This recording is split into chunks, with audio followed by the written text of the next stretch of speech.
तो दोस्तों, इससे पहले कि आप कोई भी कमेंट करें, मैं आपको पहले ही बता दूं कि इस वीडियो में जो खबर दी जा रही है वो आई है रूसी मीडिया की तरफ से, खास करके रूस की सरकारी मीडिया से, जिसे रूसी सरकार कंट्रोल करती है, और रूसी रक्षा मंत्रालय की तरफ से। और मैं ऐसा इसलिए कर रहा हूं क्योंकि जो मैं आपको खबर देने जा रहा हूं, आप में से बहुत से लोगों को इस पर यकीन भी नहीं होगा। इसीलिए ये खबर 2 दिन पहले आई थी, लेकिन मैंने वीडियो नहीं बनाई क्योंकि मैं इंतजार कर रहा था कि एक बार रूसी मीडिया या रूसी सरकार की तरफ से कंफर्मेशन आ जाए, क्योंकि कई बार पश्चिमी देशों की तरफ से झूठी खबरें भी फैलाई जाती हैं। इसीलिए रूस का पक्ष सुनना भी यहां पर जरूरी था, और अब रूस का पक्ष आ चुका है। तो अब हुआ क्या है कि रूस यूक्रेन युद्ध आप जानते ही हैं, पिछले लगातार 6 महीनों से चला आ रहा है। लेकिन परसों जो इस पर खबर आई उसने पूरी दुनिया को हैरान कर दिया। दरअसल यूक्रेन की सेना ने कहा कि हमने रूसी सेना पर एक काउंटर अटैक ऑपरेशन किया है, और इस ऑपरेशन की वजह से एक बहुत बड़े इलाके पर दोबारा अधिकार कर लिया है, रूसी सेना के कब्जे से छुड़ा भी लिया है। इतना ही नहीं, यह भी बताया गया कि इस काउंटर अटैक के दौरान यूक्रेनी सैनिकों को कुछ ऐसा दिखा जिसकी उम्मीद नहीं थी। दरअसल कई ऐसे कस्बे थे जिन पर रूसी सेना ने अब से 4-6 महीने पहले अधिकार कर लिया था, लेकिन इस काउंटर अटैक ऑपरेशन के दौरान रूसी सैनिकों ने कुछ खास प्रतिरोध नहीं किया यूक्रेनी सैनिकों का। थोड़ी बहुत गोलियां चली, उसके बाद रूसी सैनिक मोर्चा छोड़कर भाग गए।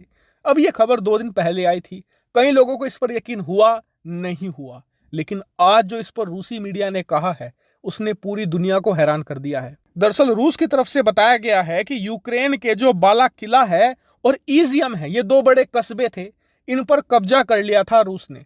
अब रूस इन दोनों शहरों से अपनी सेना हटा रहा है, साथ ही इसके आसपास के इलाकों से भी रूसी सेना हटाकर पीछे भेजी जा रही है। कहां पर भेजी जा रही है? दरअसल ये सेनाएं भेजी जा रही है दोनबास के रीजन में, और इस बात को द मॉस्को टाइम ने भी कंफर्म किया है। इन्होंने बताया है कि युद्ध की शुरुआत में ही, यानी अब से 6 महीने पहले ही, खार्किव के आसपास के इन इलाकों पर रूसी सेना ने अधिकार कर लिया था, लेकिन पिछले 6 महीनों से ये लोग आगे नहीं बढ़ पा रहे थे। और अब पिछले कुछ दिनों में यूक्रेन की सेना लगातार इन पर काउंटर अटैक किए जा रही थी, जिस वजह से इनका पूरा डिफेंस हिल गया।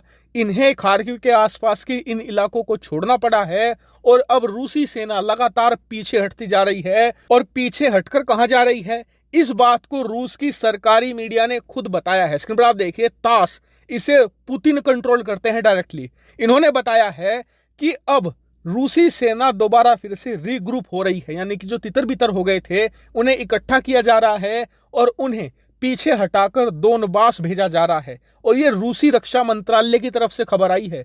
इन्हें अब दोनबास के इलाकों को सुरक्षित करने की जिम्मेदारी दी गई है। ऐसा क्यों?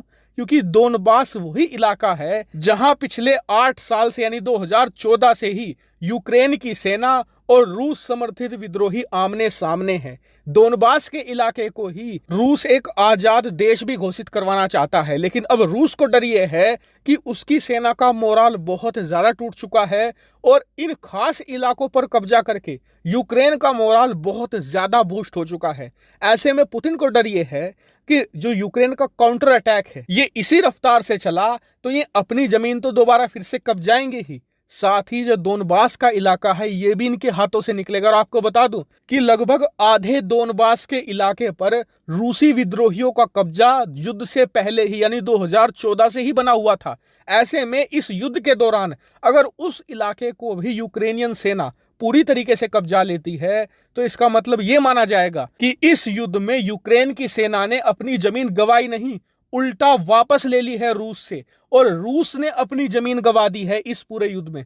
और ये रूस के लिए एक करारी हार मानी जाएगी। इसीलिए पुतिन ने अपनी पूरी जान लगा दी है कि एक बार को जो इलाके उन्होंने 6 महीने पहले कब्जाए थे, चाहे वो हाथ से निकल जाएं, लेकिन किसी भी कीमत पर दोनबास उनके अधिकार में रहने चाहिए। और इसीलिए अपनी सारी सेना को रीग्रुप करके वो यहीं पर तैनात अब करना शुरू कर चुके हैं। हालांकि आपका सवाल होगा कि यूक्रेन की सेना जो काउंटर अटैक कर रही है, इसके जवाब में क्या रूसी सेना अटैक नहीं कर सकती?